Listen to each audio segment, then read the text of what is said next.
Hey, everybody, it's Mark Yegge. Welcome to another weekly market update. Today is April 12th, and I don't know, guys, it's a red market. So I hope you're being really careful. That's what I hope for you. Let's take a quick look here. I think this is right. Let's try this here. Sorry, scroll back.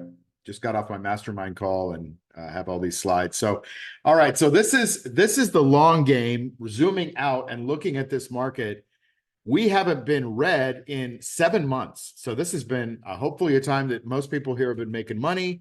And now it's time to protect your money because the market is turning around. So remember what I always say, 70% of a stock's direction comes from the direction of the market. And so when the market's going down, chances are your stock is probably going down too. Of course, there's always exceptions, but you have to protect your account during these red markets because generally they want to move down, and when markets move down, they move down fairly quickly. That's the zoom out. Here's the zoom in. 4 red lights, lots of moving average crosses, momentum is shifting, all kinds of stuff that we haven't seen for 7 months is happening right now. So again, be careful. All right, the NASDAQ, looking at the NASDAQ, it's off of its highs from a couple of weeks ago. It doesn't look too bad. It's kind of holding up, and that's probably because Apple seems to be bouncing and holding up. We'll talk about Apple in just a second. S&P 500 index, you can see a little weaker down below its 21-day moving average, heading toward its 50-day moving average. But this next average, this is why we're red. This is the Dow Jones Industrial Average down, probably 8 out of the last 9 days and below the 50-day moving average. Not a huge amount of volume, which is kind of the saving grace, but this one will probably pull the other ones down. And a lot of it's on this stupid Fed news, but you guys know what I say about the Fed. The Fed itself is stuck, right? We've got debt coming out at $1 trillion every 100 to 110 days. We are in a debt spiral. The Fed is backed into a corner. They have no choices on what to do. They're doing is jawboning about raising rates or lowering rates. They have no idea what they're going to do. And everybody thought, oh well, this is going to be a soft landing. They've never had a soft landing. This is the closest thing to it, and now we're in a red market. And so, history will tell us whether this was a soft landing or not. It's not. We have inflation. It ain't 3%. I don't care that they say it's 3.5%.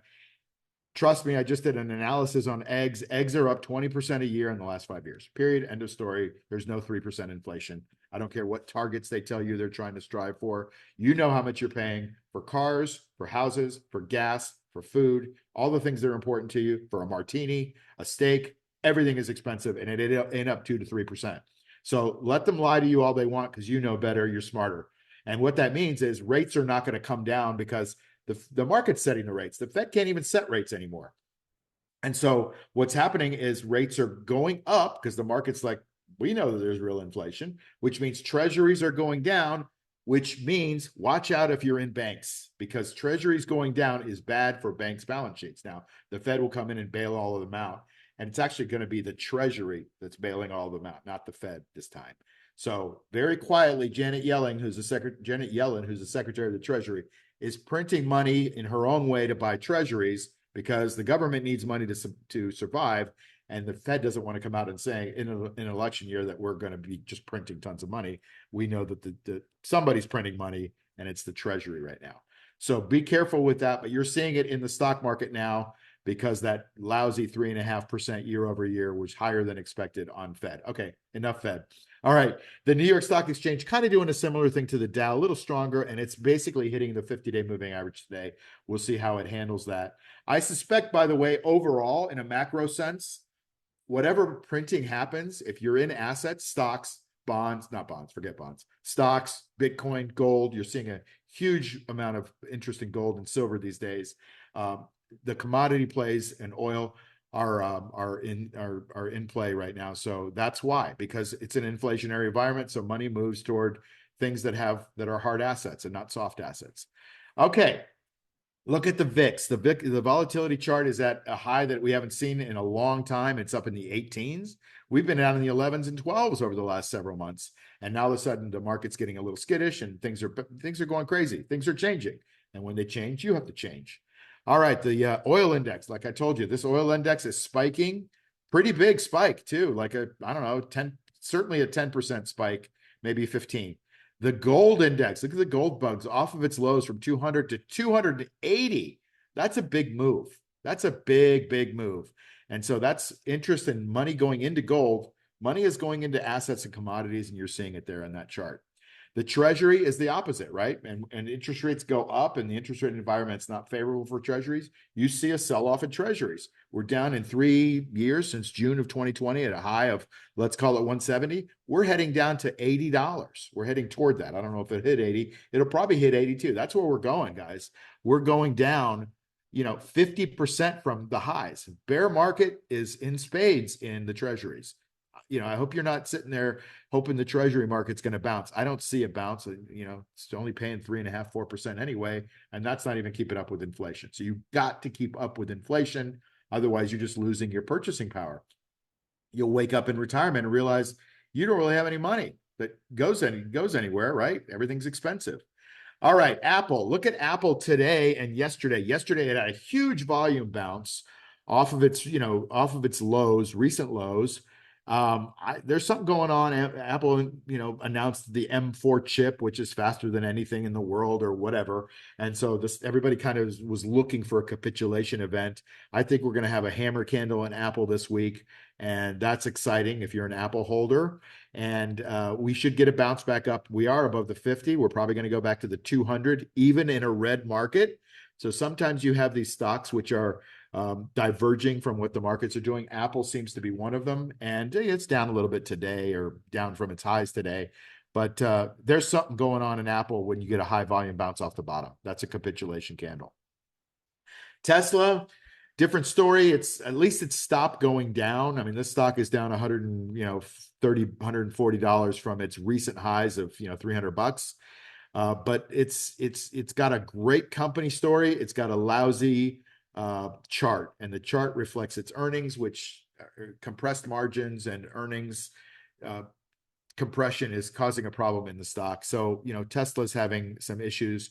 They did announce some good news that they're moving very quickly to the robo-taxi, and the reports that I see on the full self-driving, it's amazing, right? And it's now, they gave a free trial out for 30 days to everybody to try it out for nothing. And they're going to get them addicted to this full self-driving, because you basically sit there like this and the car drives itself and does a pretty darn good job. But they gave it for free to people for 30 days. I think so they get all this massive data on 6 million cars using full self-driving, learn from it, put out another update last night or the night before, and people say it's 5 times better, and it was already really good. So Tesla's got a strategy, and it's a software strategy, not a car selling strategy. And until the Street gets its brain around the fact that this is a software company now that was using hardware to sell their software, you're going to see a depressed stock. But it looks to me like things are starting to roll up a little bit. Consolidation down here at the bottom. If you can hang in Tesla for a while, I think you're going to be rewarded. It's one of my long-term picks. All right, couple more. Nvidia. Nothing wrong with Nvidia off its recent highs. Looks like it's consolidating. When we get a green market again, this will probably be one of our leaders. I don't think people are getting out of AI, so I don't think you got anything to worry about with Nvidia, except, there's going to be some selling here because people are taking their gains. AMD, different though. AMD is in the same space, and in the chip sector, but they have had a big sell-off since the high of like 227. Now it's down at 163. I suspect it wants to go back to that 50-day moving average, but there's a lot of selling going on. Not huge volume, except for a couple of huge volume days, not huge volume weeks, but you got to keep an eye on. I'll do one more here, and that's Super Microcomputer, which had that beautiful run from the breakout that I did happen to tell everybody on January 3rd or something like that, that I think there's a breakout coming at 357, and it ran up to $1,200. So you got a 4-banger on that one if you were in it. If you got out when we said, you at least doubled your money. We said get out around 800 or something like that, and take some of your profits off the table, which turns out in the end was not bad. That's about where it is right now. So I think SMCI, which is also kind of an AI support play, bangs around between 800 and 1,000 or 1,200 until it makes its next leg higher. I just think that's going to be a while. It's going to be a little bit of a long consolidation because we had such an uptrend going on in that. Okie dokie, enough from me. It's a red market. Be careful. Protect your profits. Lock them in. Go to cash. do things to not lose money in these markets so that when the green market comes again, you could take advantage of that. And that could happen sooner than, than later. It could happen as early as next week.